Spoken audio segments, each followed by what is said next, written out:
आज आपको एंगल के प्रभाव से परिचित करवाता हूं। ये मैंने एक छोटा सा 3 फीट का डंडा पकड़ रखा है, पाइप। इस पाइप पे मैं थोड़ा सा एंगल बदलूंगा तो आप देखेंगे पूरे हाथों में कितना वाइब्रेशन क्रिएट हो गया।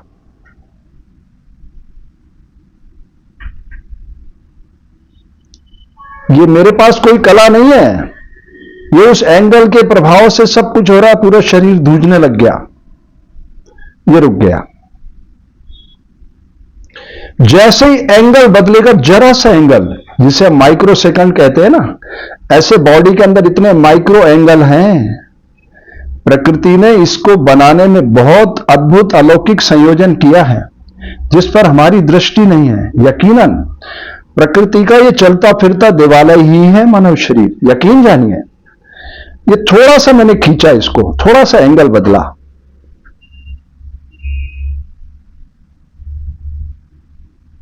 देख रहे हैं आप, वाइब्रेशन हो जाता है। तो जब हम एंगल के जरिए शरीर के साथ जुड़ते हैं, एंगल के जरिए, तो इसके भीतर चमत्कारों का खजाना है। खजाना, दुनिया का सबसे बड़ा चमत्कार, दुनिया का अगर कोई है तो यह है पंच महाभूत का एकता के सूत्र में बंध जाना। प्रकृति ने कुछ भी हमसे नहीं छुपाया है, सब कुछ सरलता से प्रकट कर दिया है। उसका चींटी से हाथी तक प्रकट करना हमारे ज्ञान चक्षुओं को खोलने के लिए यह प्रकृति की श्रेष्ठतम कृति है मानव। मेरे भाई बहन, आर्टिफिशियल इंटेलिजेंस का जमाना है। आप प्ले स्टोर पे जाके आर्टिफिशियल इंटेलिजेंस को डाउनलोड कर लीजिए आप, और आप किसी भी ऐसे फेस को जो चर्चित फेस है उससे पूछिए कि आप उसके बारे में क्या जानते हैं। तमाम जानकारियां वो आपको दे देगा।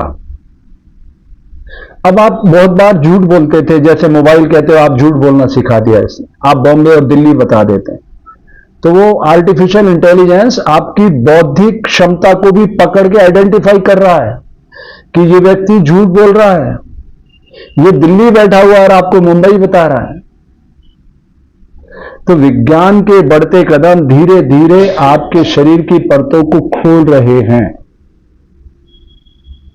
जब हमारे यौगिक ग्रंथ लिखे गए तब इंच मात्र सत्य था समाज में, लोग झूठ बोलने से डरते थे, और देखते देखते आज समाज में इंच मात्र झूठ पसर गया। तो विज्ञान के बढ़ते कदम आपके अंदर की सारी परतों को घेरेंगे, वो समय आ जाएगा। यही संक्रमण काल में कहता हूं। तो विज्ञान के बढ़ते कदम अध्यात्म के साथ जब जुड़ेंगे तो एक पूरा मानव आएगा, खंडित मानव नहीं। प्रकृति ने मानव को बीमार करने के लिए नहीं भेजा है, अपनी बगिया को गुलजार करने के लिए भेजा। मैं ये कहना चाहता हूं। तो ये कोई पूरा अभियान है। मैं आपको हर एंगल से परिचित करवाऊंगा कि एक एक एंगल शरीर के भीतर किस तरह से चमत्कारिक बदलाव करते हैं। अगर आपने अभी तक हमारा ये YouTube चैनल सब्सक्राइब नहीं किया तो कर लीजिए।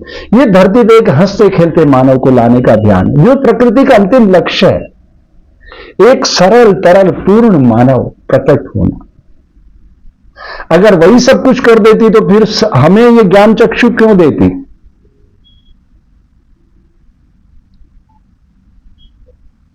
मेरे भाई बहन, मैं एक बहुत सरल बात आपसे कहना चाहता हूं, बहुत ही सरल बात।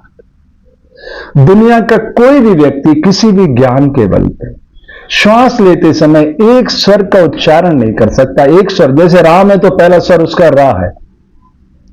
आप बोल के देखिए, श्वास लेते हुए, ये मैं श्वास ले रहा हूं, मैं रा नहीं बोल सकता। राम तो बहुत व्यापक शब्द है, वो तो घटघटवासी है। मैं राय ही बोल पा रहा हूं। Why reason? प्रकृति की दिव्य भाषा मौन है, और मौन को प्रकट करते हैं पेड़ पौधे। वो 90 डिग्री पर खड़े हैं, वो प्रकृति के मुखर लेकिन मौन साधक हैं। वो बता रहे हैं हमें, अपने ज्ञान चक्षु खोलो तो हमें समझ में आएगा कि उसकी हर पत्ती ऑक्सीजन की फैक्ट्री बन जाती है। कब? जब सूर्य का संपर्क पाती है, तब बनती है। और सूर्य का संपर्क पाने से ऑक्सीजन बना तो हम एकदम जागृत होने लगते हैं, और जैसे उसका संपर्क हटा हम शिथिल होने लगते हैं। तो प्रकृति की इस व्यवस्था को हमें समझना होगा। यही योग है। प्रकृति की दिव्यता से जुड़ने की कला का नाम ही योग है। योग कोई चिकित्सा विज्ञान नहीं है, यह भ्रांत धारणा है। अभी मेरी उंगली कट जाए तो मुझे सर्जन की शरण में जाना पड़ेगा या नहीं? आप बताइए। तो फिर अगर मैं ये विज्ञान होता तो मुझे क्या जरूरत थी? मुझे तो जिंदगी हो गई आसन प्राणायाम करते हुए। ठीक है ना? तो जो चीज सही है उसे सही स्वीकारना चाहिए ताकि हम अच्छे समाज का निर्माण कर सकें। गलतियां करना मानव स्वभाव है, दोहराना पशुता है, सुधारना तो मानवता है। ताओ हम मानवता के प्रहरी बने, भारतीय ऋषियों की इस महान परंपरा को ठीक से समझ के दुनिया में हंसते खेलते मानव को लाए। यही तो हमारा संदेश रहा है ऋषियों का कि पूरे मानव को धरती पे लाना। ओम पूर्णमदः पूर्णमिदं पूर्णात् पूर्णमुदच्यते पूर्णस्य पूर्णमादाय पूर्णमेवावशिष्यते। यही तो हमारा उद्देश्य होना चाहिए। ठीक है, आपके मंगल की कामना करता हूं।